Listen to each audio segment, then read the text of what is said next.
Recording. Hooray.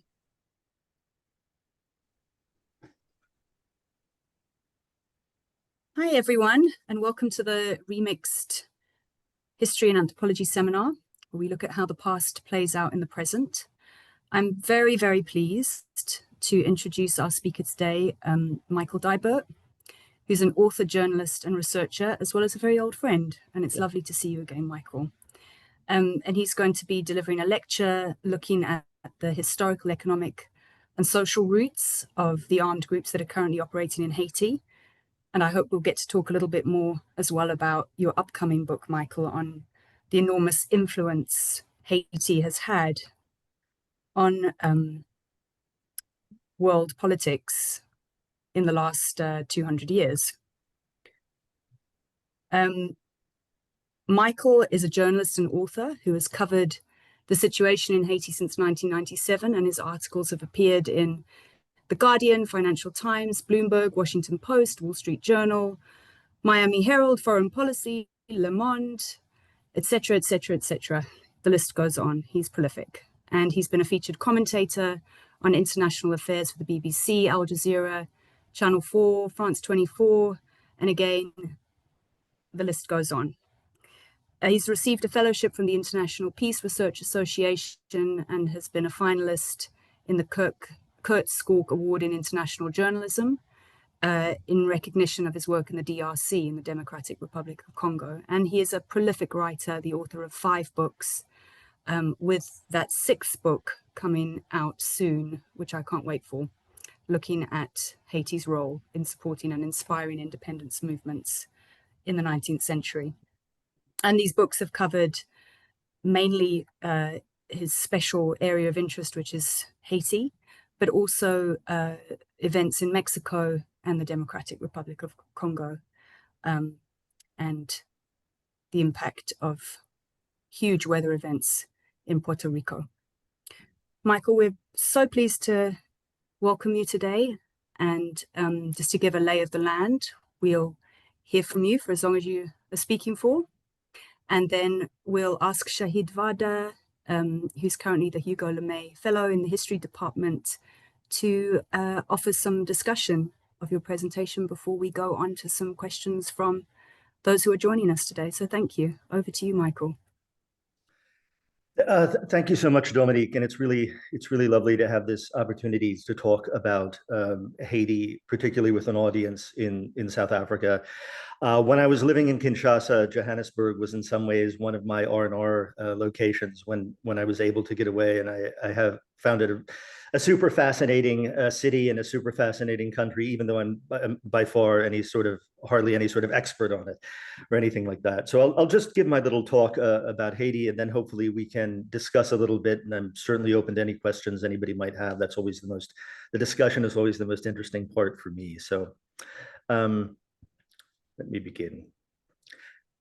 When, to slow the advance of the French army, the Communards set fire to the Château des Tuileries in May 1871, resulting in the burning of part of the library of the Louvre, Victor Hugo penned in his volume L'Année Terrible, released the following year, an interrogation of those who would do such a thing, no matter the cause, with the poem's narrator asserting, translation by me, "It's your own torch that you've just blown out.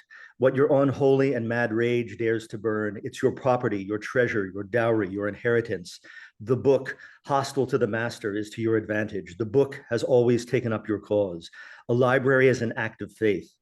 The book is your wealth. It is knowledge, right, truth, virtue, duty, progress, reason, dispelling all delirium. And you destroy that. After expanding on the virtues of libraries and learning and demanding to know how one could do such a thing, the author is met by a confession from one of the radicals that cuts through the reader like a knife. Je ne sais pas lire, he responds. I cannot read. I begin with this anecdote because I think the description and comprehension of both the history and the roles that the illegal armed groups in Haiti play are often badly misunderstood outside of the country. And when the Bibliothèque Nationale in Port-au-Prince was ransacked last year, an act that many people, including myself, expressed horror about, it made me think about how even today, after so many years of grinding violence in Haiti, These groups and the pressures that have created them remain so poorly understood. Often called gangs in the foreign press, I think this term is far too imprecise to explain the role that these armed groups, who often refer to themselves as the base or base, play. In one sense, the Bas are descendants of other irregular paramilitary forces in Haitian history, from the Zenglen of the mid-1800s rule of Faustin Soulouque to L'Armée Souffrante of the renegade general Louis-Jean-Jacques Akao, to the Tonton Macoute of dictator Francois Duvalier.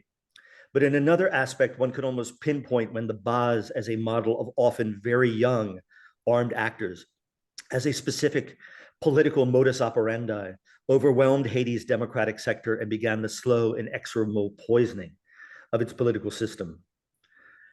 After returning in October 1994 from an exile during which hundreds, perhaps thousands of his supporters were killed by the army and paramilitaries, some of whose leaders were on the payroll of the Central Intelligence Agency, then President Jean-Bertrand Aristide's first order of business was to disband the military that had overthrown him. He dissolved the army in April 1995, which was illegal without a constitutional amendment, as the army was still enshrined in Article 263 of the Haitian Constitution. With the creation of the Police Nationale d'Haïti, the PNH, the following month, many hoped for a more humane face of public security in Haiti. The police faced a rough economic landscape, however, in the early 1980s, a joint US-Canadian endeavor to halt the spread of African swine fever called the Program for the Eradication of Porcine Swine Fever and Development of Pig Raising, or PEPADEP, had killed 1.2 million Creole pigs and only haphazardly replaced them, dealing a heavy blow to the peasant economy. Then in 1995, as part of an IMF and World Bank sponsored structural adjustment plan made with US President Bill Clinton's support, Haiti lowered its tariffs on imported rice from 50% to 3%, quickly becoming the world's fifth largest importer of US rice. The backbone of the rural Haitian economy, local rice could not compete with cheaper American imports, putting farmers out of work. Those who fled the countryside to the cities found few jobs waiting for them, as the early 1990s economic embargo that helped drive out the military regime that had ousted Aristide also wrecked Haiti's manufacturing base. In the years leading up to and beyond Aristide's 2001 return to office, his Famille Lavalas party nurtured a network of armed supporters in marginalized communities, some of them the children of those very people who were driven into the cities by the internationally engineered collapse of the rural economy. The network was referred to as Chimère after a mythical fire-breathing demon, and many of the leaders of these groups in Port-au-Prince had grown up in the orbit of Aristide's La Famille C'est la Vie home for street children when he was a priest. When I was living in Haiti between 2000 and 2004, a number of them became my friends. They would receive a little money for no-show jobs at state industries, and in return were expected to enthusiastically demonstrate for the president and terrorize his opponents. They were in regular contact with members of the government and the Haitian police to coordinate their activities. Almost none of these young men would make it out of their 20s alive. Aristide was overthrown in February 2004 after months of massive street protests and an armed rebellion against his rule, a rebellion that began not with former members of the military crossing from the border, through the border from the Dominican Republic, as is so often reported in the foreign press. That would come later. But with a gang in the northern city of Gonaïves, the L'Armée Cannibale, the cannibal army that had been loyal to the government until they concluded the government had been behind the murder of their leader. As the regime ground to its catastrophic conclusion, it committed some sickening crimes, including the massacre of nearly 30 people in the central town of Saint Marc in February 2004. I don't know if all these years later, if it's common knowledge in South Africa or not, that the government of Thabo Mbeki at the time actually attempted to send weapons to the Aristide government, which would have almost certainly found their way into the hands of the pro-government gangs. A plane carrying arms landed in Jamaica shortly before Aristide was overthrown, but arrived too late to assist the dying regime. And as I'm sure most of you know, Aristide then lived in South Africa from 2004 until 2011. After Aristide's downfall, the young gunmen in the slums engaged in a brutal war of attrition against police, then under the command of Leon Charles, that became known as Operation Baghdad, with the police often enacting forms of collective punishment against young men in poor neighborhoods. Hundreds would die before some level of stability returned when an unelected interim government was replaced by René Préval in his second term at the helm of Haiti's ship of state. Preval, between his inauguration in May 2006 and Haiti's apocalyptic January 2010 earthquake, proved that he was Haiti's savviest and most able politician and created something of a cold peace between the gangs and his government. The weapons did not disappear, but they were kept largely out of sight. Much of the tentative progress made during the bulk of Preval's term was then derailed by the January 2010 earthquake. Far from being a wrinkle on Haiti's road to a stable democracy, though, the base model was adopted over the years by a host of other political parties, not all, but too many, including with notable enthusiasm the Parti Haïtien Tête Calais, the PHTK of President Michel Martelly, who served from 2011 until 2016 and whose tenure might be characterized as an organized crime spree with the trappings of a government. Elements of Haiti's private sector also used the services of the base to wage war on one another's business interests. Over the years, I've met and interviewed a number of the young men who took up the crown of the leader of these armed groups in various neighborhoods in Port-au-Prince. Wilkins Shencho Pierre in Grand Ravine, Nicodème Chéry, aka Pé Nico, in San Martin, Junior Decimus, aka Tête Calais from Grand Ravine, Christois Chéry, aka Chrysla from Tibois, Odenel from Base 117 in Lower Delma. All of these young men, only Chrysla, now in his mid-40s, remains alive today. The terrible conditions in the most deprived quarters of the capital that helped give birth to the first leaders of the Chimère in the late 1990s and early 2000s have gotten far worse in the years since. The template has now become standard practice. What we are seeing today is the terrible flowering of years of politicians believing that armed groups from the most desperate quarters of the capital and elsewhere in the country would always be their pliable hammer against their enemies. But much of that hammer now has a mind of its own. Though it may be shocking to realize that Haiti's ministries of interior, commerce, agriculture, communications, its Supreme Court, its state university, hospital, and other entities have all been driven from downtown Port-au-Prince by gang violence. It could also be fairly said that it is merely the logical conclusion of the state's attitude towards the neighborhoods where the gangs proliferate, which it abandoned long ago. To those of us who have closely followed the trajectory of these armed groups and reported from these neighborhoods, it has been clear that some kind of alliance was in the offing for some time, as I wrote in The Guardian in 2015. Today, the gang leaders themselves, Jimmy Barbecue Cherizier in Lower Delma, Johnson Izo André in Village de Dieu, Renel Tilapli Destina in Grand Ravine, and others, and the Vivre Ensemble, Live Together coalition of armed groups they represent, are merely the latest iterations of a model that has now existed in Haiti for years, and there are dozens of would-be successors ready to take their place unless the material conditions on the ground in Haiti's most deprived neighborhoods change. With the July 2021 assassination of Haiti's president, Jovenel Moïse, the last vestige of Haiti's constitutional rule collapsed. During a visit to Port-au-Prince last fall, I interviewed Barbecue, who before becoming a leader of an armed group in the Amba-Delma neighborhood spent 14 years as an elite police officer. And he was full of recriminations against the international community, the hydra-headed, unelected 9-member transition council, midwifed into existence by the United States and the regional Caribbean community CARICOM body that is currently tasked with running the country, and the Kenyan-led international security operation currently on the ground. It was then Prime Minister Ariel Henry signing off on an agreement with the government of Kenya for that nation to lead that multinational security force in March 2024 that led Vivre Ensemble to rise up in the first place and succeed in driving Henry from power. We are taken in the scheme of the United States, Canada, and France, who took a team from CARICOM and put 9 thieves at the head of our country, who put a corrupt prime minister at the head of our country, Barbecue told me. We are asking the multinational force to lead the country because it is a group of invaders who just came under the orders of the United States, Canada, and France. They have not come to solve the country's problems. Barbecue's work, such as it is, however, often belies his words. When I was in Port-au-Prince last month, I visited a displaced persons camp for some 8,000 people on the grounds of the nation's Office de la Protection du Citoyen, perhaps ironically a government entity tasked with the promotion and protection of human rights, and inhabited by people driven out of the nearby neighborhood of Solino last November by a Vivre Ensemble assault, during which gunmen descended upon terrified residents while clad in garish costumes that included women's dresses in an echo of the surreal sartorial flourishes donned by fighters during Liberia's 1989 to 1997 civil war, and chanting, Si vous pas vivre ensemble, n'a brûlé ensemble. If you're not vivre ensemble, we'll burn you to ashes.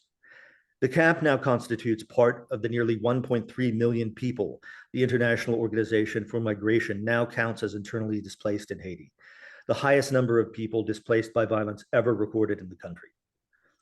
Vivre Ensemble now controls the lion's share of not only Port-au-Prince itself, making repeated forays into the mountain towns above it as well, but also its northern and southern suburbs. For the last several years, Vivre Ensemble has systematically targeted prisons around Haiti. In February 2021, gangs that would later fall under the Vivre Ensemble umbrella helped provoke a massive jailbreak in the Port-au-Prince suburb of Croix-des-Bouquets.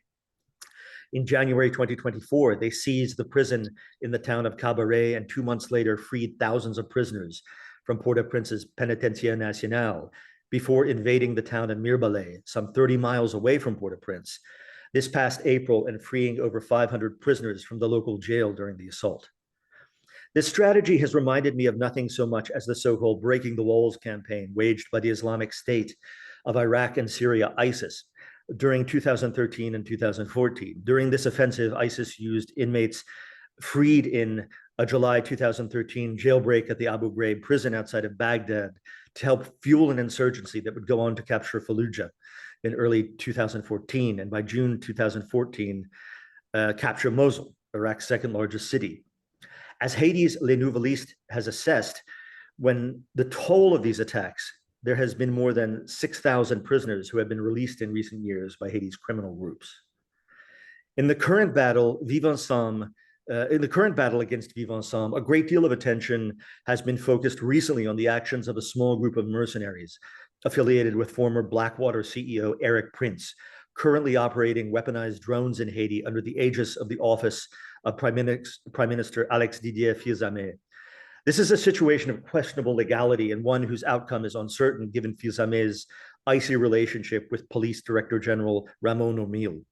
But nevertheless, down on the terra firma of the Haitian streets, the war continues to be waged by Haiti's police and an ever-expanding patchwork of brigades de vigilance, or self-defense militias, throughout the capital, the Artibonite Valley, and the Plateau Central. The members of the Transition Council, whose mandate is slated to end in February 2026, with the inauguration of a new president, a deadline no one believes they will be able to meet, are widely viewed as trying to position the various political currents they represent to control the electoral machinery in the event of the next election. Another key player in the post-Jovenel Moïse political firmament, though frequently under the radar in Haiti, has been the British diplomat Jonathan Powell, who served as Tony Blair's chief of staff during the latter's premiership from 1997 to 2007, and whose private diplomacy firm, as it calls itself, Intermediate, was very active in Haiti in recent years, with Les Nouvelistes reporting in March 2023 that Powell had already been active for several months in the country. Who exactly was employing Powell to set up his various tete-a-tetes between local and international political actors remains murky. And last year, he returned to London, where he is currently serving as National Security Advisor in the administration of British Prime Minister Keir Starmer.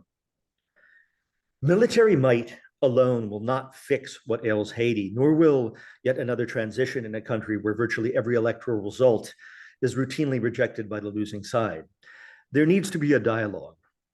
What kind of country will Haiti be? For whom and when? What will justice look like for those who have suffered for so long, and in what form and from whom will it come? Attempting to grasp the genesis of the armed groups is not an excuse for their behavior, for they have committed some horrible crimes.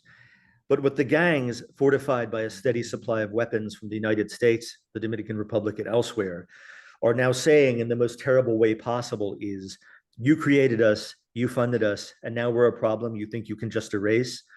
Not so fast, you have to deal with us. Even amid the gang uprising, now in its second year, for the most part, Haiti's political and economic actors have never admitted their role in the country's catastrophe. What is most telling about the entities of the Transitional Council, too, is that in all the years that have passed, parties like PHTK, Lavalas, and others that have played such a destructive role in covering Haiti in misery have never even acknowledged their misdeeds, let alone asked for absolution from the citizenry. The difference between their behavior and that which paved the way for at least a kind of peace in many other post-conflict societies could not be starker. As you all know, after South Africa's first democratic elections in 1994 and the end of the apartheid system of racial segregation, the country's Truth and Reconciliation Commission, Human Rights Violation Commission, Reparation and Rehabilitations Committee, and the Register of Reconciliation, some of them chaired by Archbishop Desmond Tutu, sought a reckoning of some sort for the crimes that had been committed during the previous decades. However imperfect that end product turned out to be, at least an attempt was made. When the so-called Combined Loyalist Military Command, comprised of 3 different Protestant paramilitary organizations who had committed terrible human rights abuses against Catholics in Northern Ireland, issued its ceasefire statement in October 1994, it did so while offering the loved ones of all innocent victims over the past 20 years abject and true remorse. It took the Catholic Irish Republican Army a few more years, but finally in 2002, that group also issued an apology for the non-combatants it had killed during its 30-year campaign. Thus, security support alone will not build a durable peace in Haiti. I have long argued that in addition to support for Haiti's police and army, which has been restored after a fashion, the only way forward must also involve several other aspects if it is to succeed, including an international commission to examine the 2021 assassination of Haitian President Jovenel Moïse, modeled on the one that examined the 2005 assassination of Lebanese Prime Minister Rafik Hariri, and an internationally supported body of anti-corruption modeled, I think, on the Comisión Internacional contra la Impunidad en Guatemala, CICIG, which was written into the peace agreements that ended that country's long civil war. And I defy anyone who doesn't believe that Haiti is involved in a civil war to go drive around Port-au-Prince today and tell me otherwise. And it was also tasked with in tracking and prosecuting organized crime and armed groups and their links to political actors. There must be an ongoing process, not simply a pause to allow the traditional political and economic malefactors to catch their breath, reorganize, and reassert their control over the country. But ordinary Haitian citizens have a patriotism their leaders seem to shed when they enter the political arena. Amid the armed uprising with no government to even report to, Haitian security forces, the police and the army, heroically defended the Port-au-Prince airport from a coordinated assault by hundreds of gang members. Into the maelstrom of violence, new classes of police continue to graduate, young Haitians who wear the uniform of their nation with pride and dignity. The country's civil society is full of organizations such as La Cou la Paix, the Fondation Connaissance ak Liberté, FOCAL, Solidarité Femmes Haïtiennes, SOFA, the Centre Communauté Alternative ak la Paix, SACALA, and many others, struggling against mighty odds every day to build a more just and inclusive Haiti for its citizens. And there are many who are already hoping for the clouds to part and for the sun to shine down on a new path for Haiti and its people. More so than the country's traditional politicians, it is the mass of people who carry this historical memory with them, who are the fonts from which any new future may spring. We are broken into pieces, a friend in Port-au-Prince wrote to me last year. I have to go deep inside myself to find courage and hope to process this level of cynicism, but I will stay. I think it's important for me to witness this, same as the earthquake, to make sure that if I survive, I never forget. Thank you for your time. Haiti pas péri. Haiti will not perish. Thank you. Thanks so much, Michael. Shahid, we'll pass over to you. It's very hard to comment on such a rich presentation.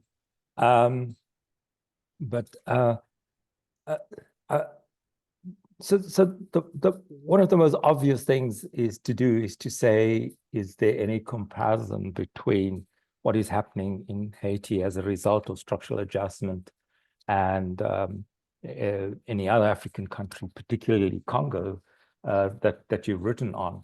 Because there seems to be some similarities in the sense that there are armed militia, there's a support for them, and there's a civil society that's definitely against it. The second kind of observation around that would be the complicity of politicians in relation to the armed militia. And in the case of Haiti, what you're calling the armed groups. I don't know if there's another description. I mean, I know that gangs mean simply sort of criminal activity, but these are very clearly more than criminal activities, although how they get the guns is obviously through illegal means. And so there's an element of criminality, perhaps maybe not in Haiti, but certainly whoever is supplying the weapons, I would imagine, are not doing that through legal means. So there's you may want to comment on that. So there's that. What I find interesting is your implied and perhaps in elsewhere you have made this comment stronger, that part of the constitutional collapse in Haiti is a result of the way in which Aristide behaved in recruiting the very young people that he had been the minister, or the way in which he looked after them I'm not sure in the whatever that he provided for them while he was a priest. And were those the people that were recruited to the armed groups that now exist in the various towns and townships within Haiti? Because that would be very quite important in the sense that they've well, could you comment on how this has become institutionalized? I mean, in the case of South Africa, an armed group controlled by liberation forces gets disbanded and recruited into the official army. And there's this approach, a way of which this becomes part of the new army. And so it's not left unaccounted for within the constitutional setup. And I'm not sure whether that has ever been taken into account in Haiti. It seems like that from what your comments are about how a process should unfold, it suggests that they were not, and that is part of how going forward in resolving the current violence in Haiti would have to take place. And perhaps the last point, and then hopefully other people will come in, and I've got more questions, but we can come back to them. The last question would be, you've mentioned the private sector, the business class.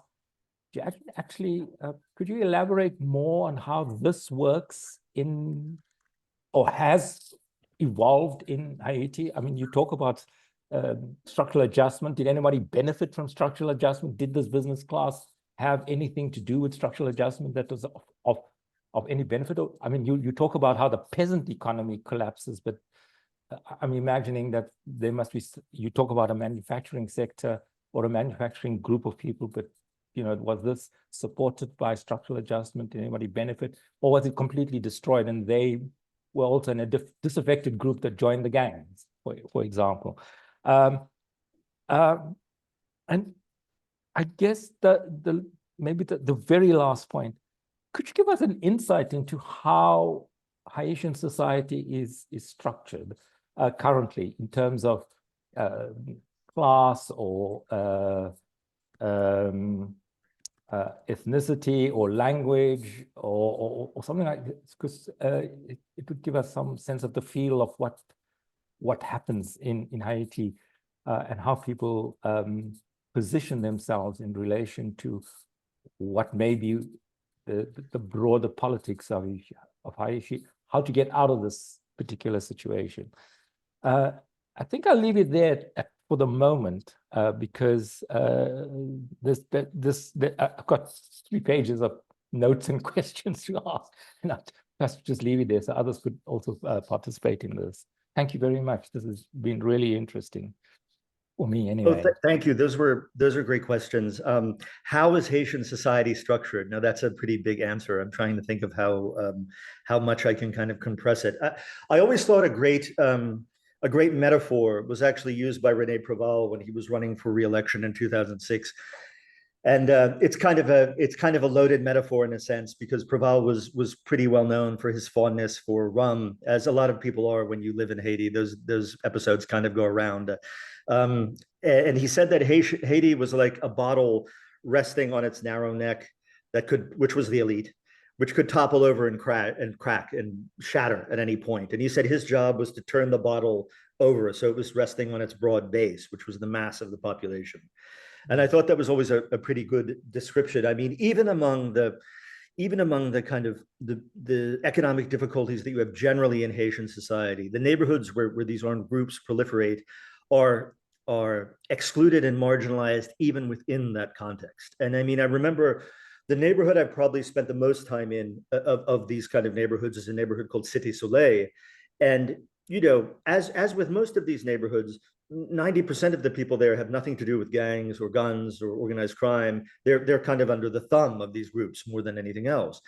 And there was a basketball tournament that was kind of going around Port-au-Prince.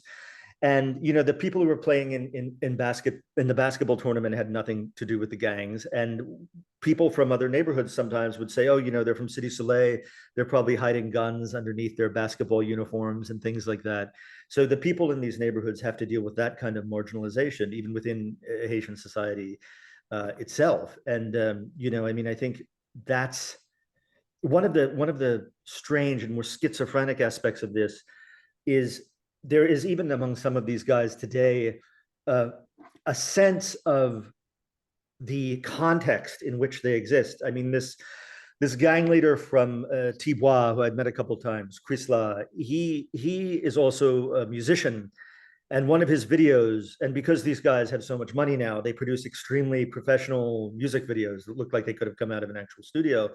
And one of his songs, basically the message of the song and the message of the video is of this kid who's growing up in the slum, and he goes around and he tries to sell bananas, he tries to sell shoes, he tries to do all of this stuff. He keeps refusing the call of the gangs. They keep trying to recruit him. He keeps refusing it.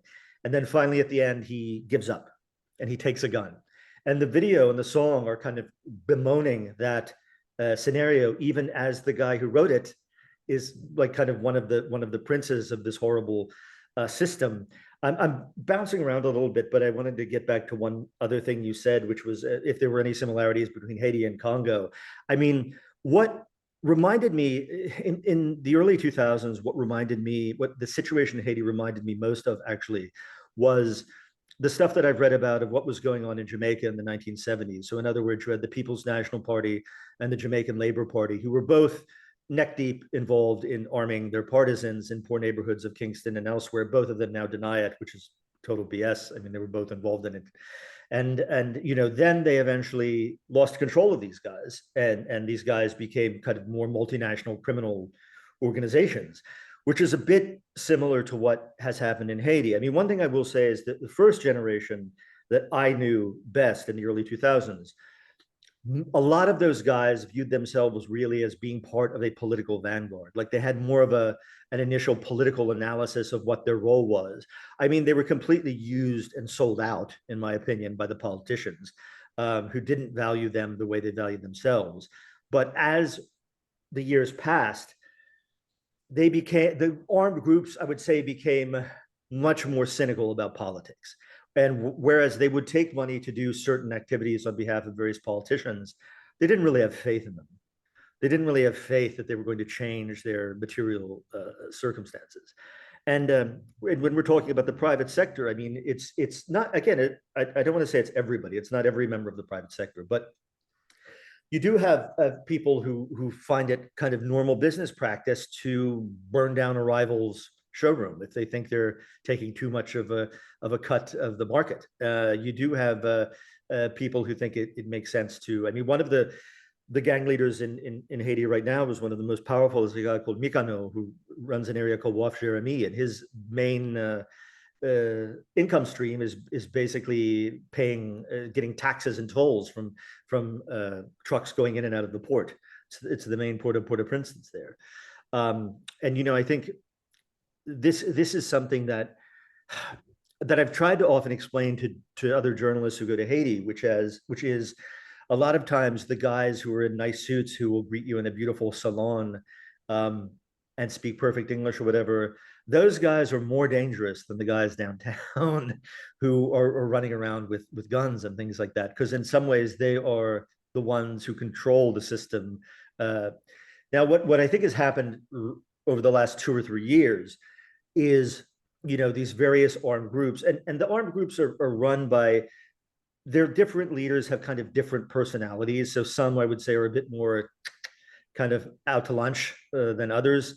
Some are a little bit more, I would say, kind of prosaic in terms of they want money, pay them this, and they're not so into killing for killing's sake.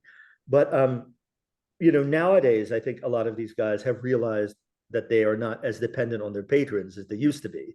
And you know, you have, as I alluded to in my talk, you have this flow of guns coming, especially from Florida, where it has extremely lax gun laws, like a lot of you know, states in the United States.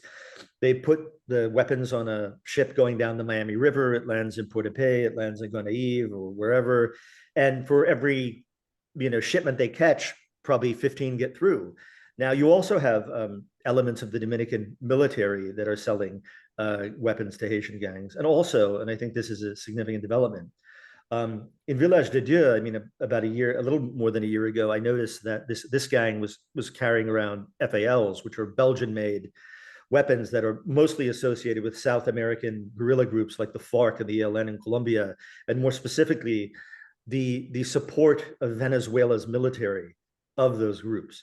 So what that said to me was, obviously now there's also a flow of weapons coming from South America into Haiti.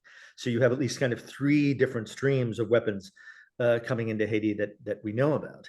And I think, like I said, there's such a kind of multifaceted crisis in Haiti right now. You have no democratic legitimacy. You have this interim body that no one respects or trusts, and you have 80% at least of Port-au-Prince controlled by these different armed groups who are increasing their footprint every day. And another thing I should say as well is that the multinational security force was promised somewhere in the neighborhood of 5,000 personnel. I think they have something near 1,000, somewhere around there.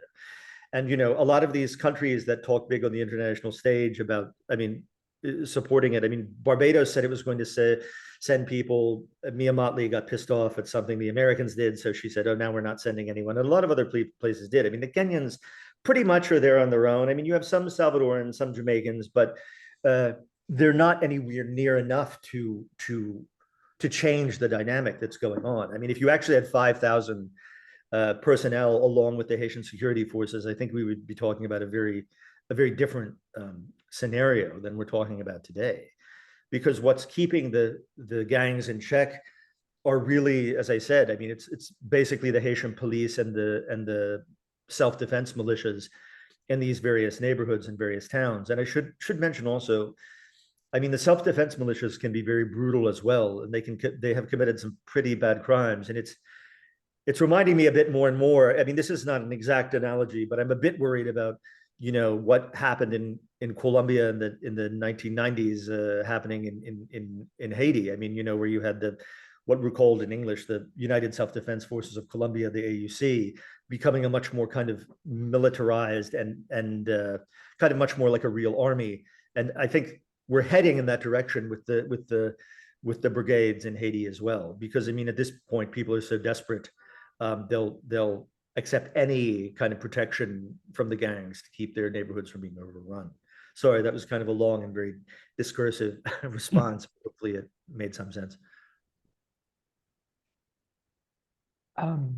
Dominique, I don't know whether you want me to ask more questions or open it for others. Gosh, I think we've got some hands up, so maybe we'll take a few questions from the floor, and then Right. you can jump in again, Shahid, and kind of. Okay, no. reflect that's on the fine with wider me. conversation that unfolds. Yeah. I'm recognizing Yannicka and Louise. Have you got your hand up as well, or were you just scratching your head? Oh, no, I Great. had my. So we'll take from my hand. Yannicka. Great. So we'll go with a question from Yannicka and then from Louise, perhaps a bundle, and then Michael, you can respond. Okay. Hi, Michael. It's nice to meet you. Hi. We've been in touch via email.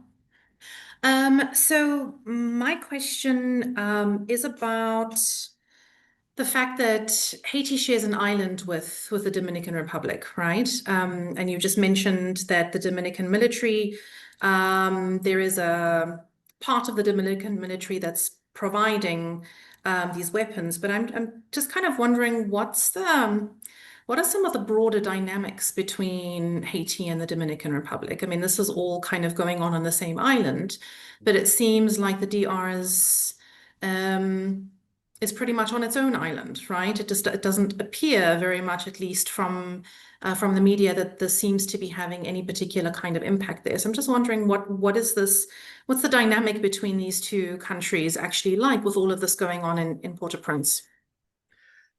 I mean, the phrase I've always used to describe the relation between Haiti and the Dominican Republic is that they're doomed to one another.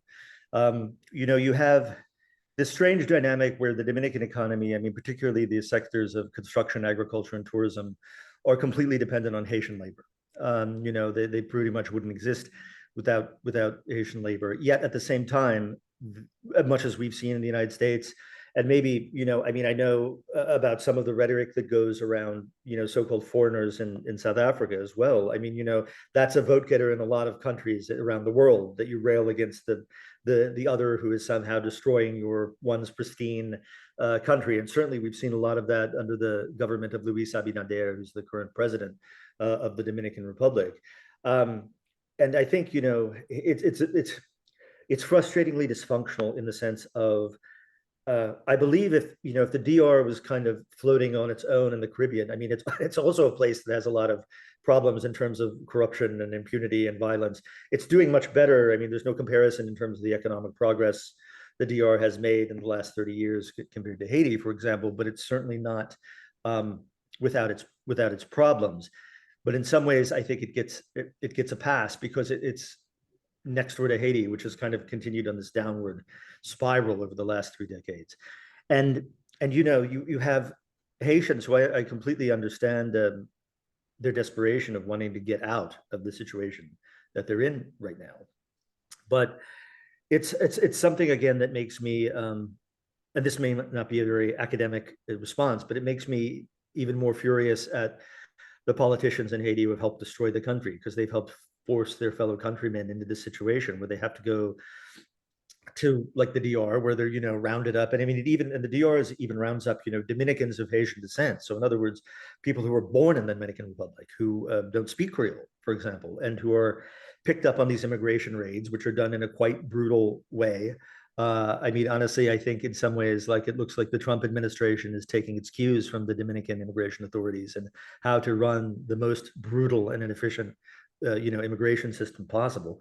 And they're pushed back across the border. And of course, now in the context of Haiti, if you push someone across the border from the Dominican Republic who's from, say, Jérémie, which is in the south, or Port-au-Prince, which is in the north, well, there is not a way for them to get home without crossing all this gangland controlled territory, which is kind of like rolling the dice. I mean, transport companies pay monthly bribes to these gangs for laissez-passer to be able to go freely, but they still snatch people off if they think they're a high value target.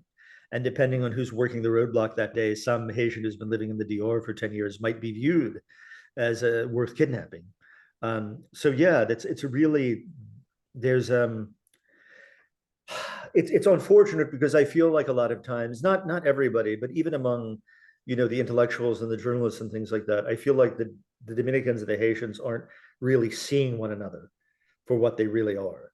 And I wish there was a more effective way to facilitate dialogue that didn't always kind of curdle into demagoguery, which it unfortunately does a lot of the time.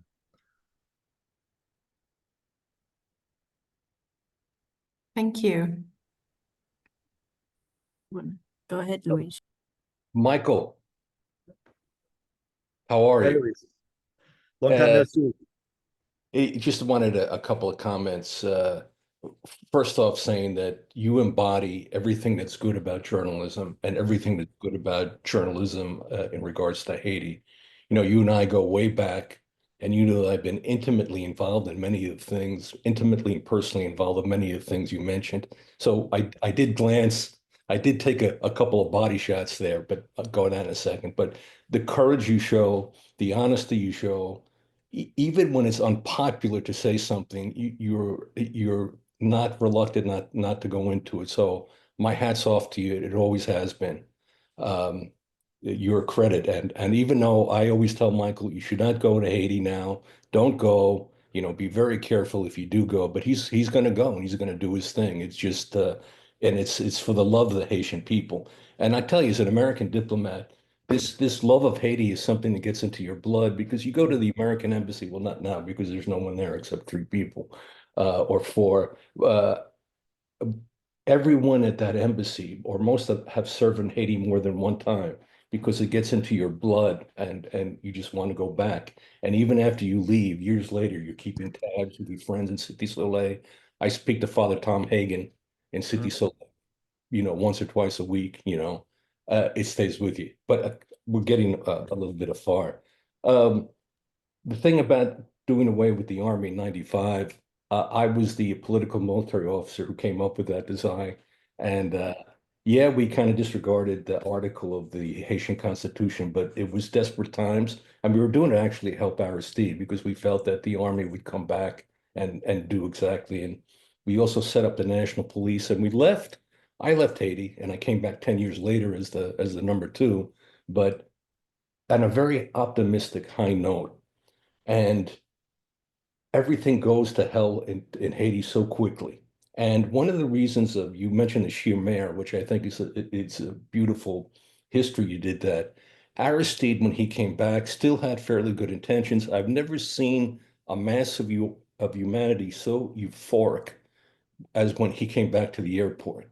I was one of the first guys to shake his hands when he got off the plane. When he came back, it was just a tide of optimism and goodwill and everything. It was just amazing. And very quickly went because he quickly found that he could not control things. He could not control his enemies. He could not ensure his own survival with just normal security forces.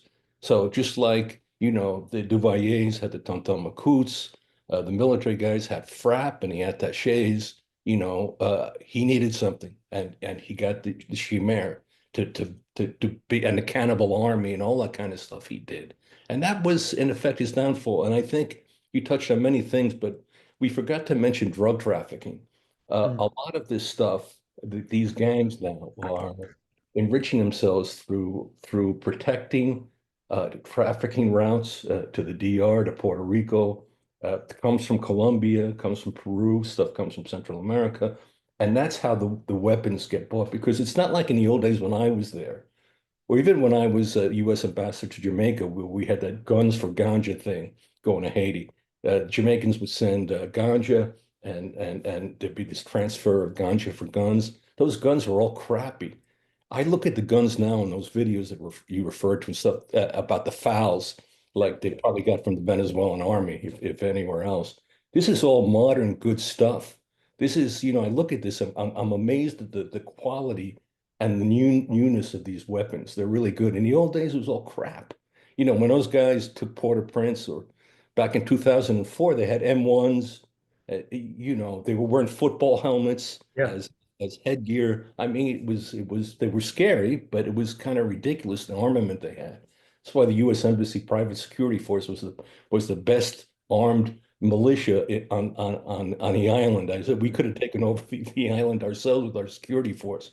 Anyway, it's fascinating what's going on, but I just want to end by saying I have to say I'm very pessimistic with the Trump administration because on one hand, they're saying Haiti's safe, so I can end, you know, temporary protective status, and we're going to start deporting Haitians back to Haiti. A court stopped that. On the other hand, he's declaring all these people, you know, terrorists, putting them on terrorist lists. And that enables him to grab people and just deport them at will. So it's just, I don't see any interest in the international community. The Americans under Biden, we tried to get everyone to do our dirty work. We asked the Canadians, we asked the French, we asked everyone. No one wanted to do it. I thought the Jamaicans would step up. I was at least hoping they would, and they really haven't. They kind of actually backed out after they'd made some commitments. So I don't know what you think about the future, but it's looking I'm very pessimistic personally, and it pains me. I don't know what you think about the future. Thank you, Luis, and also for those nice words at the beginning. I really appreciate it. I mean, Luis raises a really important point that I'm not sure how much traction this has gotten abroad in the news ecosystem with everything else that's going on. But recently, basically, the Trump administration made this big declaration that they're going to be pursuing Haitians who are living in the United States who in their view are part of this gang coalition in Haiti. Now, anybody who's seen the behavior of the Trump administration knows that's going to be similar to what they did with the Venezuelans. They're going to just tar people saying they're part of this or that gang in Haiti to kick them out of the country with no due process, because that's what this government in the United States does. And I think in terms of like the future, I mean, as hard as this is to swallow for a lot of people, and I understand why. The thing that I was trying to make in my talk, and that I often try to make, is that there's not a security alone solution to this problem in Haiti. The gangs are too numerous, they're too armed. Unless you're really willing to, put 5,000 to 10,000 troops or security personnel on the ground to fight them, which the world does not seem willing to do, as far as I can tell, there's going to have to be some level of negotiation with them. And I think there are some of the gang leaders that are more disposed to some sort of negotiated peace than others. I think there are some who will go down shooting no matter what. But and I completely understand the arguments against that they've been so terrible and they've done so many awful things. Like, how could you ever possibly think about sitting down and talking with them? But I mean, isn't that kind of the story of every peace agreement throughout history? I mean, lots of different warring factions have done horrible atrocities to one another, and then eventually they get tired of it. I mean, Northern Ireland is a perfect example of it. I mean, that I can understand how it was very hard to swallow that the IRA and the UVF and these different paramilitary organizations essentially got a pass. But nobody could really argue that Northern Ireland of 2025 isn't better than Northern Ireland of 1985. I mean, the terrorism that existed on both sides then is kind of more or less done. And one other thing I wanted to mention, because I didn't really get to talk about this in my kind of discourse, and I always try to bring it up. Luis mentioned how people who go to Haiti fall in love with it and keep going back and keep going back. And one thing that I would say is, I don't know if I've ever been to a country that has a more stunning kind of range of artistic accomplishment than Haiti, from literature to music to cinema to visual art. I mean, it is really incredible for a country that's geographically relatively small and ethno-linguistically pretty uniform. I mean, everybody speaks Creole. It's really something incredible. And that, I always say, to young journalists who are going there, I mean, read Jacques-Stephen Alexis, read Yannick Lahens, read Jacques Omain, and all of these different writers that work in Haiti, because they'll give you such a great insight into the country beyond just what journalism or history or academia does.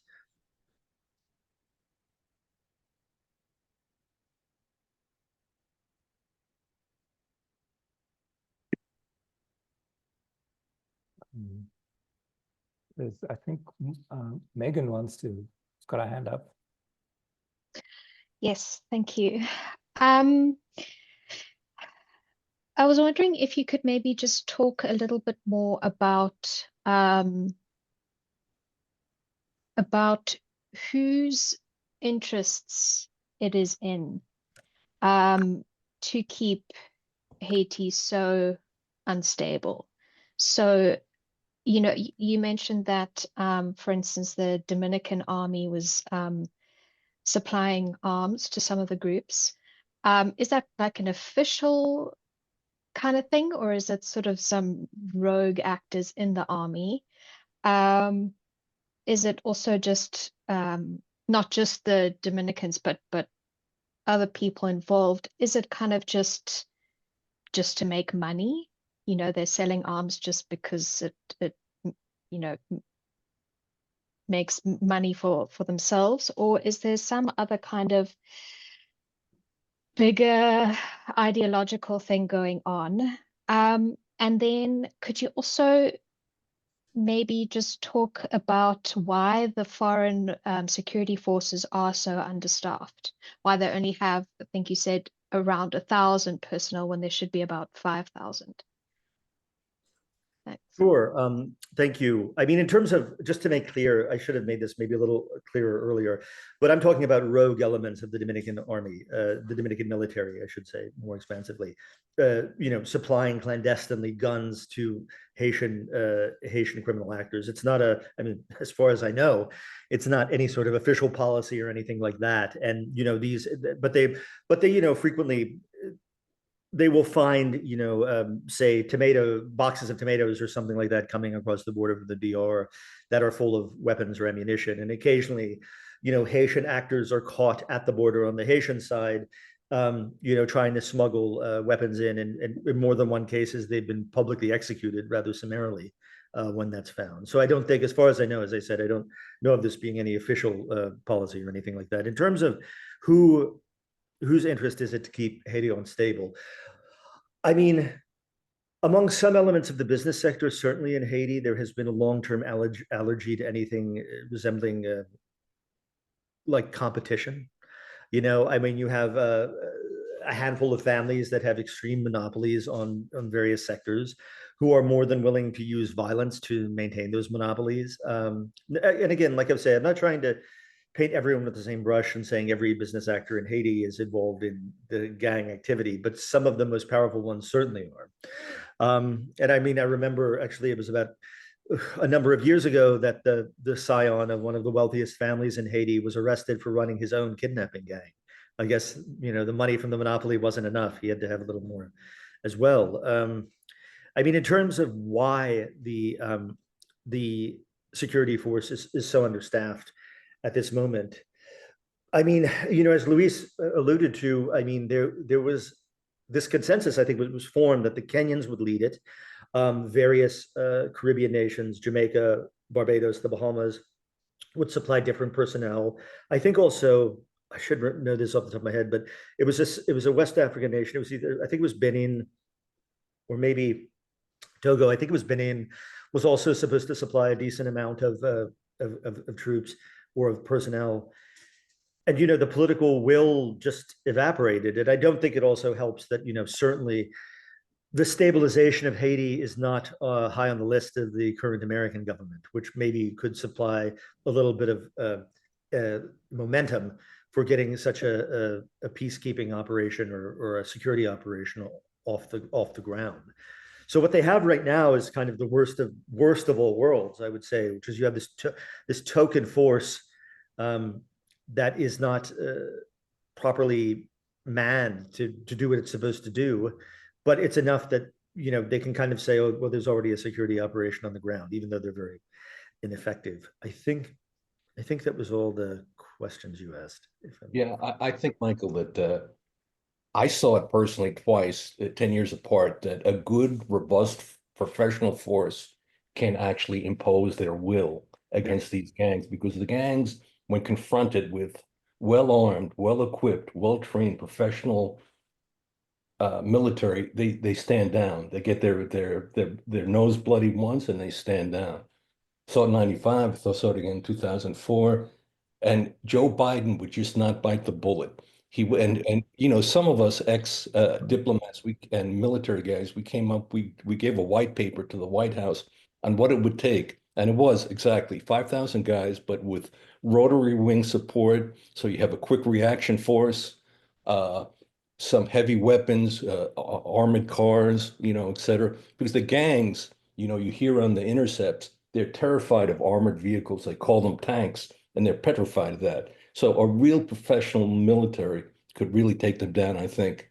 although they are better armed than they are in the past, but I don't think the will to fight against well-armed, well-equipped professional military will carry out. But Joe Biden wouldn't do it, and you can forget about Donald Trump doing it. So that's why I'm so pessimistic, to be honest with you. I mean, yeah, historically, I mean, the thing is, I would say is this is the gangs that and I'm using the term that I often criticize other people use as shorthand for describing these groups. They seem less afraid of those armored vehicles than they used to be. I mean, last week they killed 5 cops and set their armored vehicle on fire in the Artibonite. And that happens with an alarming degree of regularity. But the thing is that I think you touch on, which is really important, is essentially you have these Eric Prince guys running drones that are killing a couple gang members here, a couple gang members there. But then there's no ability to take over the land or the ground and hold it. So you're basically just kind of like just shooting these guys at random, and then they come back, you know, a couple hours later. And so as far as I know, in the last 3 years, the official Haitian security forces and their allies have not recaptured a single neighborhood in Port-au-Prince. No, and those drones, in fact, have created a lot of collateral damage. The drones haven't even operated properly. They've killed more civilians than they have gang members. Yeah. So we've got a couple of questions in the chat. So I'll read those out from Zola Mbinda. Follow up to Yannika's question: how limited or spread out is the violence to and from Port-au-Prince? And does the geography impact the nature of the tensions between the DR and Haiti? How far are Santo Domingo and Port-au-Prince from each other? Is control of the country centralized in the capital or regionally? And then from Del Reese, are there schools, universities, or women-led organizations working to reduce violence in Haiti? Okay, excellent. Good questions. So for the first one, in terms of where the violence is located, I mean, you know, historically, I think a lot of people were content to ignore the violence of these armed groups because it was concentrated in these very marginalized communities of Port-au-Prince for the most part. Now, gradually that expanded and expanded. The neighborhood where I used to live and where Luis used to live, Paco in Port-au-Prince, which is this beautiful neighborhood of kind of what they call gingerbread houses, which is this kind of colonial type of architecture. That is basically the front line of the war right now, as is Waverna, which used to be also just another kind of normal middle-class neighborhood.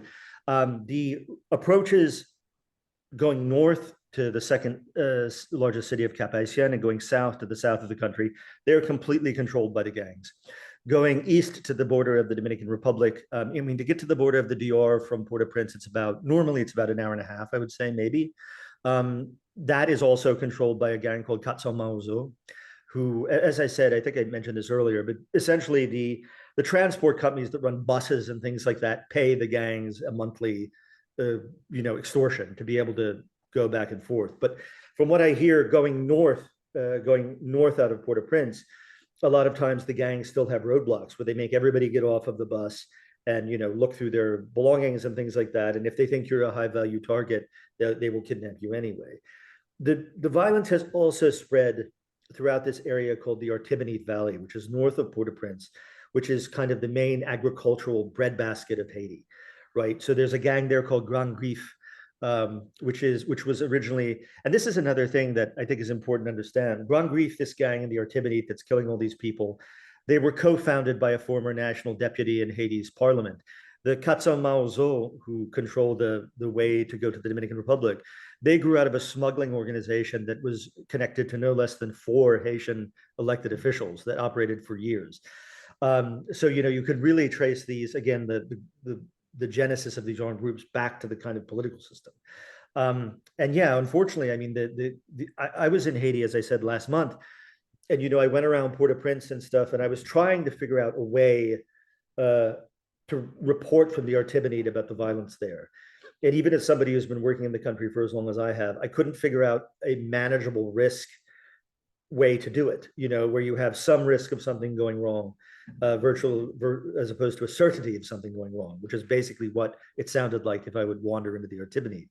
And so, these groups are just, I mean, as I said, they're increasing their footprint all the time. They took over these towns called Mirebalais and Sodo.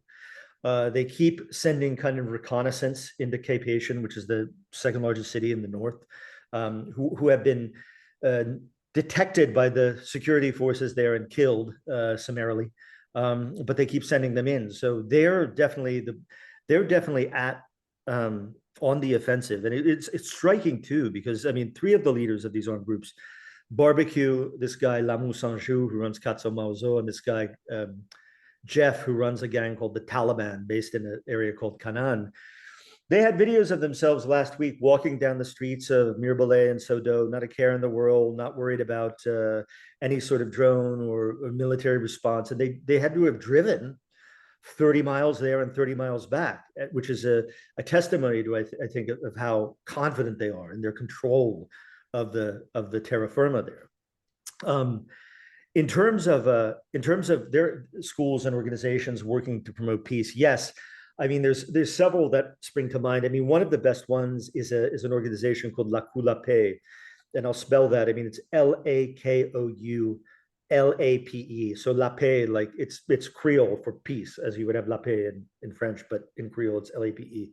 Another one that I think is great, a feminist organization, SOFA, which is Solidarité Femme Haïtienne, which is SOFA, it's spelled like sofa, like couch, SOFA. There's another really good one called ENFOFAM, which is ENFOFANM. There's another great organization called FOCAL, whose acronym is FOKAL. I'm just giving these to you because if anybody listening wants to Google them or anything like that, they will come up pretty easily and they're pretty easy to contact. I'm probably missing something. Oh, and this organization also that I mentioned that works in Cité Soleil, Sakala, which is SAKALA. Sakala is also a really good one. But if I've forgotten any, or if you have any problems getting in touch with them, I mean, anybody feel free to reach out to me, and I'll do my best to make that connection.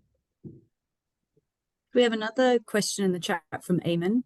Just to follow the thread of thinking, are we advocating that more troops, aka more violence, is going to solve the ongoing violence?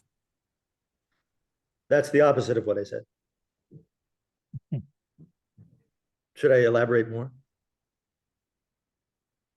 Oh, I can't hear you. Yeah, I'd say let's elaborate more if there's been, been something lost in translation. Yeah, I mean, as I've been saying, as I said in the talk, and as I've said since, more troops alone are not going to be a solution to the problems of Haiti.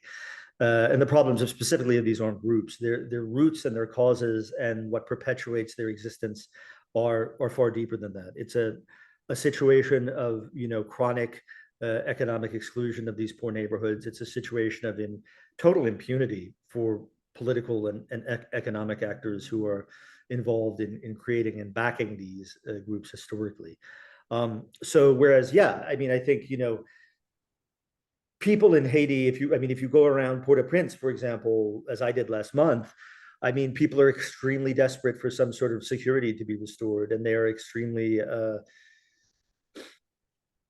I would say, that's why the self-defense militias have a lot of support in the neighborhoods where they proliferate. I mean, I was in a neighborhood called Canapé Vert, which is kind of a normal middle-class neighborhood in Port-au-Prince, and it's really, I would say, the site of the largest and most organized militia in Port-au-Prince, which is run by a guy who led quasi by a guy who used to be part of the National Palace Security Force under Jovenel. And they're really concerned. I mean, the population there is really concerned above all that they are not overtaken by the gangs who have been creeping up into their neighborhood bit by bit by bit, taking over different areas. So I think the thing is, but I mean, as I said, I don't think it's a great idea for unmonitored paramilitary forces to be dispensing justice from the streets of Haiti. But I understand how the desperation of people there for something to push back against these armed groups would lead them to put their faith in that.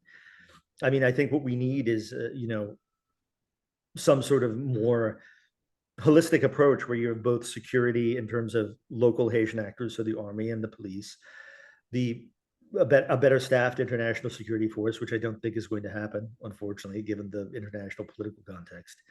And then, also moves to lessen the marginalization of these neighborhoods, hold people to account, and not just poor kids who picked up a gun in the slums because they felt like they had no other opportunity, but the more, great and good august personages who helped create this in the first place, who, have thus far almost completely escaped any culpability for their actions. So there's a question that Shahid has posted in the chat, but I have a comment that I think relates to it, and it speaks to what Megan just said as well. In whose interests does instability lie? And I can't help but draw some parallels, even though the situation is, so radically different, with South Africa and some of the ways in which the instability and the deliberate destruction of infrastructure. We have, the water mafia, the construction mafia, which are intricately kind of woven into a tender economy. In whose interest does instability lie? And I kind of want that to stay as an open question, and connect it to Shahid's question. Shahid, you have your hand up. So do you want to just read your question out and add to this conversation? Oh, oh yeah, but there was something else I wanted to talk about. But so what I want to know, can you explain a little bit more? It relates almost directly, actually, to Dominique's question as to why do you think that politicians and business people should be taking responsibility for their complicity in the current situation or the current violence? And it relates to Dominique's question in the sense that a crisis in water and a crisis in electricity and a crisis, whatever the infrastructure crisis is in South Africa, if you have people that are wanting to perpetuate that crisis because they get the tender for fixing it coming from the government, then crisis is the mode in which things will operate. Yeah. And I don't know whether these are related. They might be completely opposite, not related at all. But it does speak to this issue around why crisis, these kinds of infrastructural crises, might be of benefit to some and perpetuate it. It might be the same, exactly the same in the Congo. I don't know, but it might well be. Yeah, no, it reminds me very vividly. So I was talking to a former prime minister in Haiti, who he was specifically talking about the problems, the kind of diplomatic problems with the Dominican Republic during this certain period. And he said he went to the president at the time with this kind of, 10-point plan or whatever of how they were going to decrease tensions and have a détente with the Dominican Republic and get things rolling again. And the president's response to him, according to this guy, was, "You don't understand. The problem is not to solve the problem. The goal is not to solve the problem. The goal is have the problem continue." And that's quite what you're saying. I mean, there's one thing that's always struck me too is a lot of the kind of great fortunes in Haiti are made by importing things. There's not a whole lot. I mean, there is some manufacturing activity in Haiti, but infinitesimal compared to, say, the Dominican Republic or somewhere like that. And I think, as I said, I mean, there's a great strata of the Haitian business sector that's kind of allergic to the idea of competition. That's a kind of, I think they would probably describe themselves as uber capitalist, but they're essentially operating in a closed, competition-free society, which this guy controls the water concession, this guy controls importing the cars, this guy controls importing the rice, or families, I should say. And I mean, so I think that's that's something that, and one thing that's been part of Haitian political discourse for as long as I've been going there, since the mid-1990s, is this idea of decentralization, which I think decentralization from Port-au-Prince, because Port-au-Prince is kind of like this coffee filter that strains all of the money that comes into Haiti out, and the rest of the country is kind of left to its own devices. And I think this is a great idea. However, when you see some of the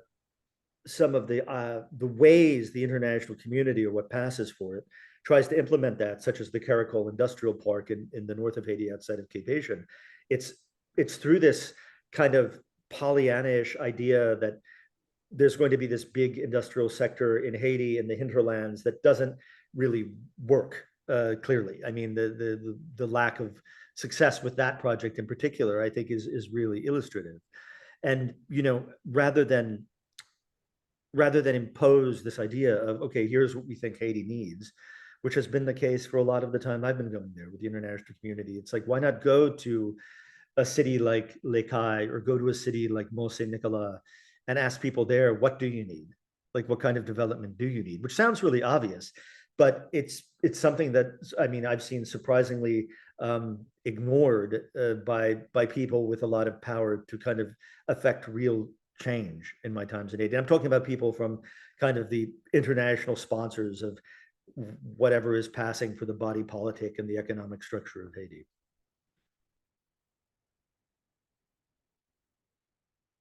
Hey, Megan, your hand up was up next, and then Craig. Thank you.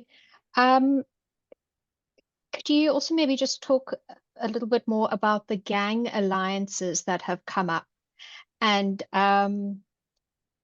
if those alliances are at all significant, and maybe if they've had kind of, certain armed groups being allies with others, if it's had some kind of moderating effect on their activities.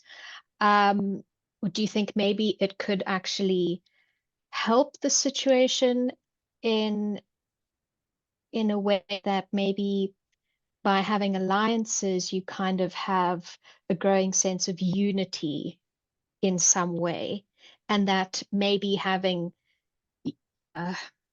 this kind of unity might aid having dialogue in some way where there's kind of, voices are a little bit more cohesive rather than hundreds of, side conversations going on. Thank you. Well, it's interesting. I mean, for as long as I've been going to Haiti, there's a neighborhood in southern Port-au-Prince called Matissan, which is divided into several sub-neighborhoods. Grand Ravine is one, Tibois, which means little woods in Creole, is another one. And for years, those two neighborhoods fought one another to the cost of hundreds of lives. I mean, it would kind of ebb and flow. Sometimes the violence would be worse, sometimes it would be less. But the fact that those sometimes this neighborhood of Village de Dieu would also get involved in these clashes.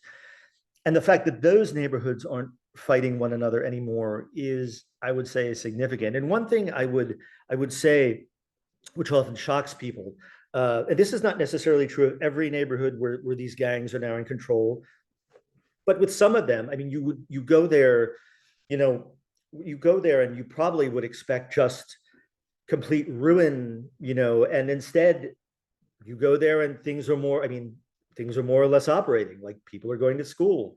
There are merchants outside on the street. You almost wouldn't kind of know that the gangs were running them until you see all these civilian guys walking around with weapons. So I think although I think it's incorrect the way it's often described in the international community that this guy Barbecue is the leader of this group Vivre Ensemble, because there's other groups that have far more men under arms than he does. I think the kind of genius, if you want to call it that, of what he did was to convince these guys to form some sort of united front and stop killing one another. Because a lot of other ones, they would fight among themselves. I mean, most of the guys that I knew who have been leaders of these armed groups who have been killed by other gang leaders, not by the security forces. There's some exceptions. And you get to the point where it becomes multi-generational. So I'll give you an example. I mean, in this neighborhood called Simon Pellet, which is near the airport in Port-au-Prince, the now closed airport of Port-au-Prince, the gang leader there is a guy called Juma. Juma is the son of a former policeman who went rogue called Jean-René Anthony, his nickname was Gren Sonnen, which is kind of like actually an obscenity in Creole. But Gren Sonnen was killed by the security forces in 2005, I recall. And his son now is following in his footsteps all these years later. I mean, running this gang in kind of the same streets where his father, who he hated, used to work. And so,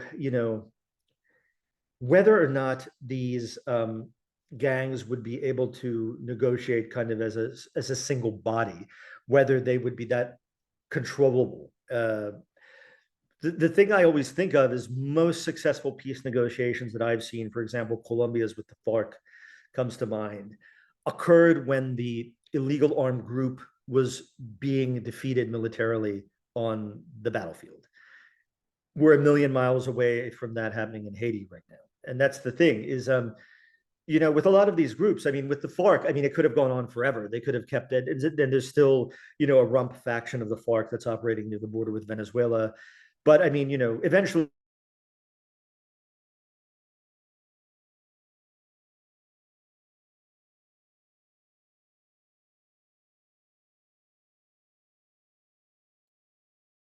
That's not me, right?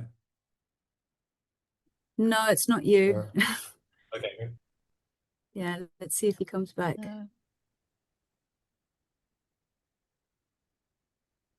Maybe they're getting load shedding in America now.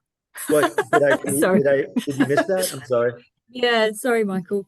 We're just Oh, wondering what if part did I cut you out get on? load shedding in America as well, because we're used to this. Yeah. Where missed out you said that about the 30 armed seconds. groups, sorry, that they won't be defeated militarily anytime soon, Oh, and how that relates to negotiation. were you guys able to, I mean, was I able to convey the little analogy with Colombia and the FARC, or did it cut out before then? Yeah, you got that far, I think. Yeah. Okay. Yeah. And what I'm just saying is, you know, when you have a majority of these armed groups, the members of these armed groups that finally decide, okay, I don't see a lot of future in what I'm doing, then I think it's much easier to bring them to the negotiating table. I mean, right now, looking at the security reality on the ground in Haiti, I don't see what their incentive would be to negotiate because they're running the table on the government, basically. I mean, you can't even call it a government. It's like, you know, the guys, the 9-member council, they run a few neighborhoods in Port-au-Prince, and that's about it. Hey, Craig. Thank you. All right.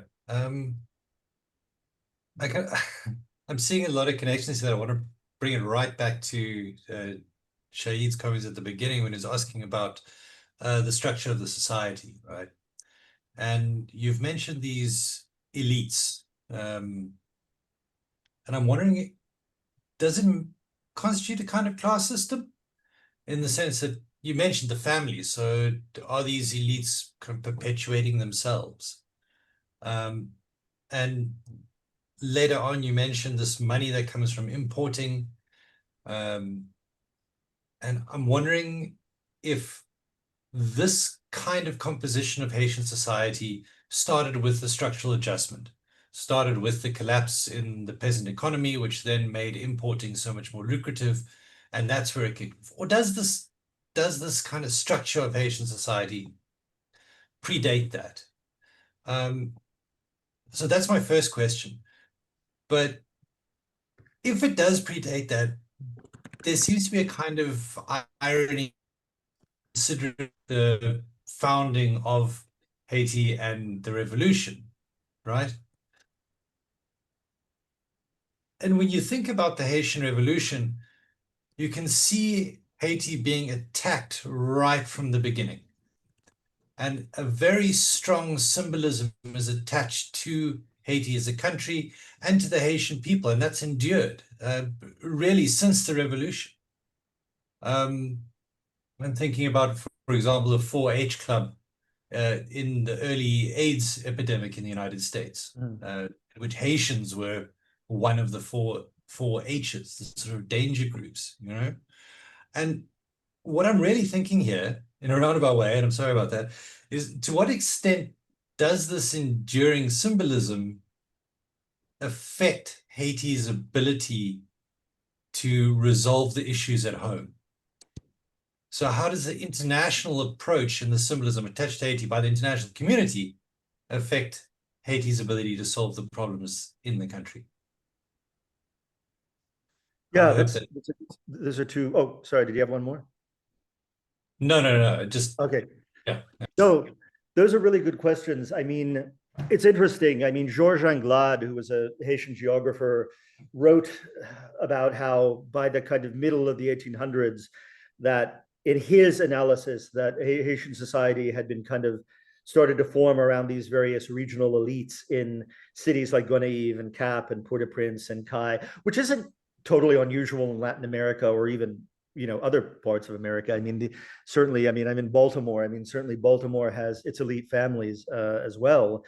And, you know, I would say, yeah, I mean, that did help create a kind of a class system. And I mean, one of the things that, I mean, certainly, you know, the late President Jovenel Moïse had a lot of things that he could and should have been criticized for. But I noticed among some of the criticism of him, there was definitely a classist element, that he was basically viewed as this hick from outside of Port-au-Prince who was like unfit to rule the country in a city full of people who really mattered. And there was definitely this undertone of that, which was pretty striking. And I think that's much more, I think foreigners sometimes, they concentrate on the Black versus mulatto kind of dynamic in Haiti, which exists and which has historically been somewhat important at different periods. But I think today the class element is maybe more pronounced, if anything, and particularly the, you know, the regional element of being Port-au-Prince centric, I guess. And in terms of, yeah, I mean, Haiti, of all the countries, I'm referring to your question about how Haiti is perceived abroad and how does that affect how it's treated. I mean, honestly, Haiti, of all the countries I cover, is probably the subject of the, you know, not everybody, but it's the subject of a lot of really bad journalism. It's the subject of a lot of really bad sweeping statements about, you know, Haiti is like this or Haiti is like that. And that informs certainly the discourse of the country. I mean, if you would listen to, you know, I think a lot of foreigners, I mean, think Haiti must be just a place that even historically, 20 years ago, people had this idea of it as a place that's relentlessly miserable and et cetera, et cetera. And obviously, if all the place had to offer was political dysfunction and violence, I wouldn't have spent 30 years of my life reporting on it and writing about it. I mean, it has all these other things to offer as well. And, you know, for as much as the United States likes to call itself the oldest democracy, I think Haiti in many ways was the oldest democracy, because the US wasn't a democracy if you were Black or if you were a woman or if you were any of these, basically just pure white landowning European. It was a democracy for you in the United States. And with my new book that I just finished, I mean, it's kind of a twofold examination of both Haiti's relationship with the United States and Haiti's role in kind of being this inspiration and also support for different revolutionary and liberation movements around the Americas in the 1800s, in Venezuela, in Cuba, in Puerto Rico, which is something that I think has been relatively undercredited to Haiti. Because for all of its problems, I mean, this kind of flame of this idea of liberty kept burning in Haiti, and people were very aware of it elsewhere in the Americas and looked to it as a source of inspiration. And that's a part of Haiti's legacy that I find often gets not as much attention as it should, you know. And in terms of its relations with the United States at the same time, particularly the second half of the 1800s, you know, although I'm sure white racist politicians of this era would be aghast to hear this comparison, there were a lot of similarities between Haiti and the United States in the late 1800s. I mean, the United States had militias running around the hinterland, killing one another as well. I mean, you know, they fought one another in Kansas for 10 years before the Civil War and cut one another's heads off with swords. You know, and that's a part of our history, I'm saying our in the United States, that we often like to forget and act that we're somehow civilized. But yeah, I mean, I think that all of that, I mean, it goes into why Haiti and how Haiti reached the situation it did today, because Haiti for many, many years, many decades after its founding, was viewed as an existential threat to this infernal economic system that dominated the rest of the hemisphere. You know, I mean, and when you read about the influence that it had when Ramon Emeterio Betances, this Puerto Rican leader, went and lived in Haiti, Jose Marti went and lived in Haiti, all of these other people, I mean, it really was kind of the medullary nerve of the idea of liberation in the Americas well into the late 1800s. Thanks, Michael. Shahid, you had another question in addition to the one you'd put in the chat, and yeah. Oh, you're muted. And I'm sorry, for some reason I can't see the chat. So if people are putting their questions there, I'm not ignoring you. I'm just. Oh, don't worry, we'll read them out. Okay. I was just reflecting on Northern Ireland, South Africa, and Haiti. You know, what were the lessons from South Africa and Northern Ireland for Haiti? I lived in Northern Ireland, by the way, so and I lived in the 80s when the troubles were at its absolute peak. Yeah, and the UDF were not. It's not the UDF from South. The UDF there were not nice people. I mean, there's still simmering tensions. So I've been there recently, but it's not the same as it was in terms of simply killing one another because you're on the opposite side. But what it took, I think, was if you reflect that the politicians in Northern Ireland, including the IRA, in a place not too far from where we are now in Mukanda, had to be brought here and actually schooled in the way in which negotiations could take place and what would be the preconditions in order to get to a place where peace was possible. And I don't know whether any of that has been any kind of discussion in Haiti now. You mentioned a few things such as, you know, there had to be a proper sort of army and police force. There had to be some form of understanding the different forces within the island. There had to be some level of confession, if you like, about the kinds of crimes of the past. Has any of that got any traction whatsoever, or is it just simply we will impose a peace whether you like it or not? I think certainly among Haitian civil society, there's a realization, a consensus about the importance of that.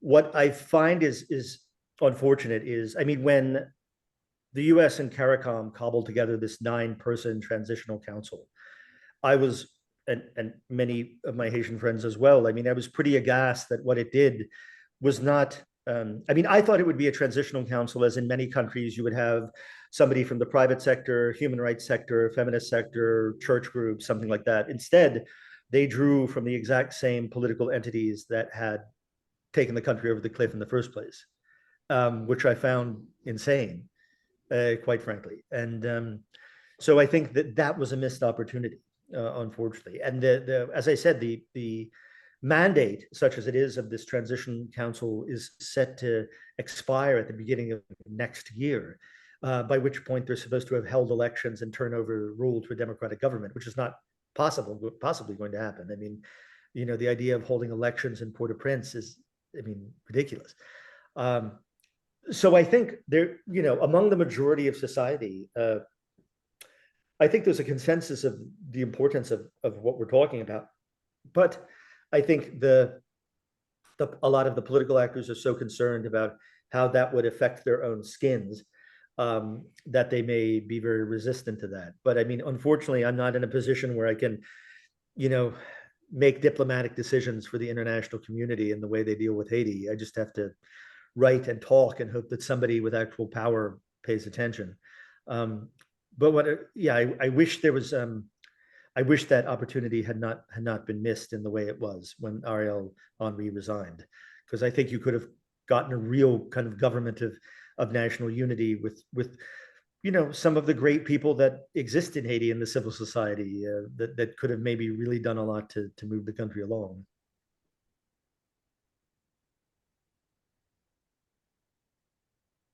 Megan.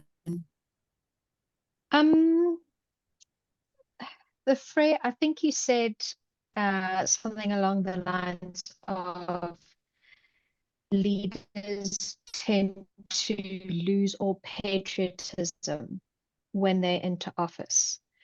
Is that, do you think, a case of, or is, I don't know, is there some other dynamic?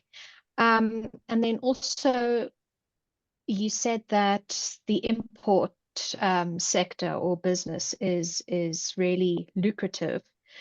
Do you think that maybe some kind of foreign trade sanctions could play a role in the situation? or whether perhaps it could just kind of lead to social collapse. I'm back. I don't know what happened. Sorry. Oh Hi. dear. Okay. Yeah, sorry. We lost you again, Michael. Megan, do you want to say your question again? And Zola, I'm acknowledging your hand is up as well. So I think the first one was, oh yes, why the problems behind essentially weak leadership, and then also whether you think that some kind of trade sanctions over the imports could play some kind of role in either in maybe bringing the leader, you know, the commercial business sector, to get them to sit down and address the violence.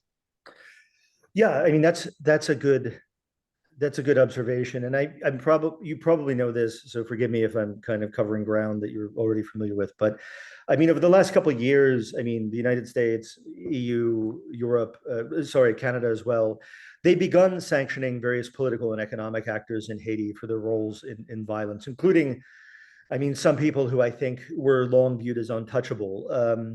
I guess my biggest critique of it is so far they seem to have been very selective. And there are people who, you know, everyone working in Haiti knows have been intimately involved with political violence, who have not been sanctioned and who in some cases are living in the United States or living in Canada or living in Europe. And, you know, one wonders, why have they escaped the touch of these sanctions? But I think that's definitely helped to kind of get their attention, so to speak. You know, so I think if anything, those sanctions should be kind of expanded and broadened to include more individuals in Haiti who are, you know, involved in this kind of activity. Great, thank you. Zola. Okay, thank you. Just wanted, so earlier you sort of mentioned, or at least the understanding I've gotten is that the current interim government seems to only really be in charge or have control over like a few suburbs in Port-au-Prince, and that their legitimacy is really in question, and there's sort of no respect or by them. So is this sort of, are they not legitimate by the sort of the people's standards, or is it just the reality of going, you don't control large portions of this country, so you are not legitimate in that way? So that's sort of the first part of the question. And then secondly, do you envision, at least maybe in the next few years, is there perhaps a like sort of a strong leader, like someone who could potentially step up in a very I mean, I sort of hate to use this example, but he's sort of the only person I can think of right now, sort of like what we see, what Bukele is doing in El Salvador, to just sort of step up and go, okay, this is what I'm going to do, and I'm just going to sort of forcefully do it. Are there any people, whether in the current government, maybe gang leaders, that could potentially sort of get that cult of personality going? And what would that mean for sort of Haitian society to have sort of that type of leader at the forefront, or maybe like a military leader or someone that's in charge currently? But yeah, thank you. Thank you very much for those questions. In terms of the legitimacy of the CPT, that's the acronym for the Transitional Council, they lack legitimacy in several ways. One, I mean, in terms of the Constitution, Haitian law, they're totally illegal. They have like no right to exist. So they have no kind of legitimate right to occupy the functions that they occupy. Second, the fact that they were drawn from the political class that the majority of Haitians kind of hate did not do a lot in terms of endearing them to the public, shall we say. And then third, you know, the fact that they're only able to operate in certain neighborhoods of the capital and can't drive out of the capital north, south, east.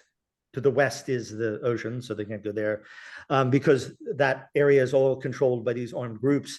I mean, it shows how kind of impotent they are in a lot of ways.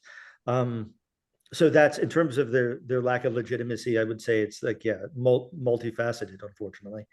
In terms of a strong leader emerging, I mean, I saw the strong leader thing happen with Aristide, which didn't turn out so well, and it didn't turn out so well with Duvalier in a previous iteration either. So, I mean, and someone once told me, in my early years in Haiti, someone once told me something which has always stuck with me, which was the most revolutionary thing you could do in Haiti was strengthen an institution, which I always thought was very accurate.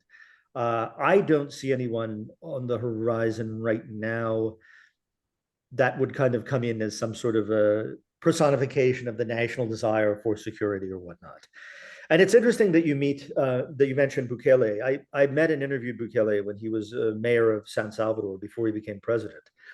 And as someone who, by profession, is extremely skeptical of politicians, what he was saying at the time, that the two traditional parties that had led El Salvador were rotten. That was true. They were rotten, and they were criminal, and they were corrupt.